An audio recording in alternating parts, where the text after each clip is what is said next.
anytime anyone fires a gun, they pull the trigger and the bullet is knocked out of the gun and it shoots at the target. Between the pulling of the trigger and the bullet shooting out of the gun, there is a small delay. You have the pulling of the gun and then the bullet pops out. Whether it's a half second or 1.75 seconds, there is a short delay. But once it's out of that gun, once the bullet has popped out of that gun, almost instantly it hits the target. When it comes to prayers, decrees, and declarations, the moment you begin to pray, decree, and declare, you already set things in motion. And then you have the moment that things manifest, things happen.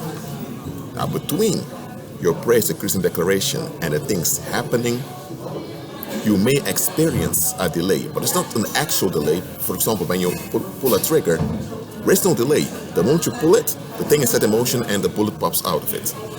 But you experience a delay because it doesn't pop out instantly that you pull the trigger. But because it happens so fast, you don't even notice the delay. Now, when it comes to walking by faith, when you pray, decree, and declare consistently, things work out. But you, as an individual believer, will not notice any outworking instantly. Even if instantly things are working out, you won't notice it until way later. It can, let me say this. There was this story that I was told in high school. It's about a guy, God came to his house and God told them to push against a rock or a mountain. Yes, that's the right word, a mountain. So this guy, every morning he woke up to push against the mountain. The mountain wouldn't move. But it's okay, God told me to do this. God entrusted me with it. So every morning he began to push against the mountain. He began to use imagination how he could push harder and harder or more effectively. After years, the mountain didn't even move an inch. So he became depressed, thinking, oh dear, the mountain hasn't moved.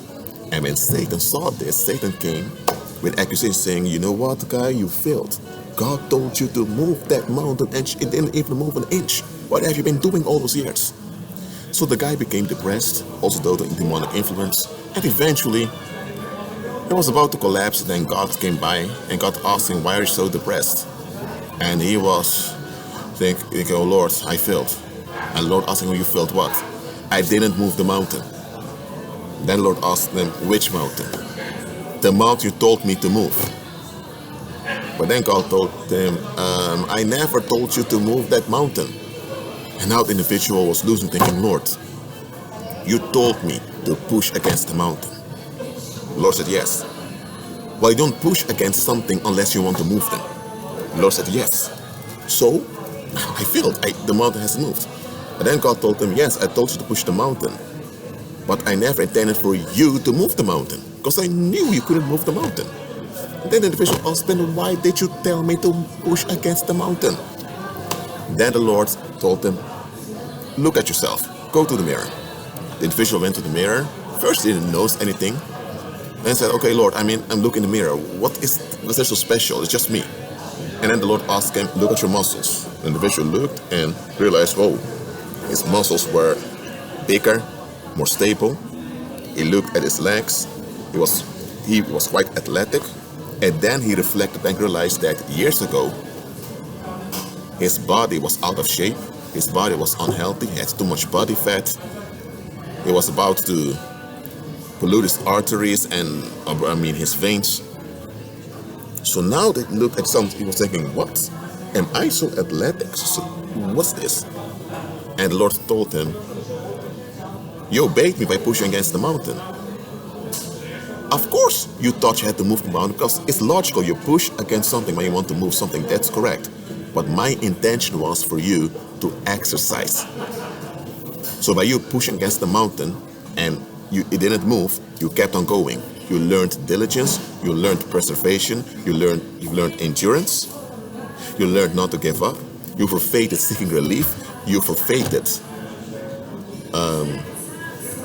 running away from stuff, you've learned to face things, and eventually when the mountain didn't move, you realize, okay, I can't do everything on my own. And a side effect is that your body is far healthier today than it was when you began pushing against the mountain. So now I will move the mountain. So think about this. The moment you pull the trigger, there's a short delay and then the bullet pops out. But in practice, it is as if instantly the bullet pops out, but that's not the case, logistically speaking. When it comes to walking by faith, when you consistently pray, decree, and declare, things work out, but you don't know it directly. And sometimes it's not that much getting what you've prayed for or getting what you've decreed that's what matters. Often it's what you lose on your way. It can be that you're praying, decreeing, and declaring, and suddenly you lose bad friends. Suddenly toxic people don't want to talk to you anymore.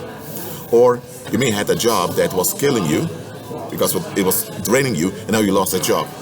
And when you lost it, you were thinking, what? I'm praying, decreeing, and declaring? What's going on there? So you begin to reflect. So now you learn to self-reflect in a healthy way. Before, you used to condemn yourself. You used to be negative towards yourself. But now you've unlearned it. Now you're not in denial either, but you self-reflect in a healthy and prosperous way. So praying, decreeing, declaring, you should do it anyway, all the time. But it's not always about getting what you've prayed for. It's not always about getting what you've decreed. It's not always about seeing whatever you've declared working out. Sometimes it's about what you lose on your way while you're praying, decreeing, and declaring. So keep on praying, decreeing, and declaring. Be at peace.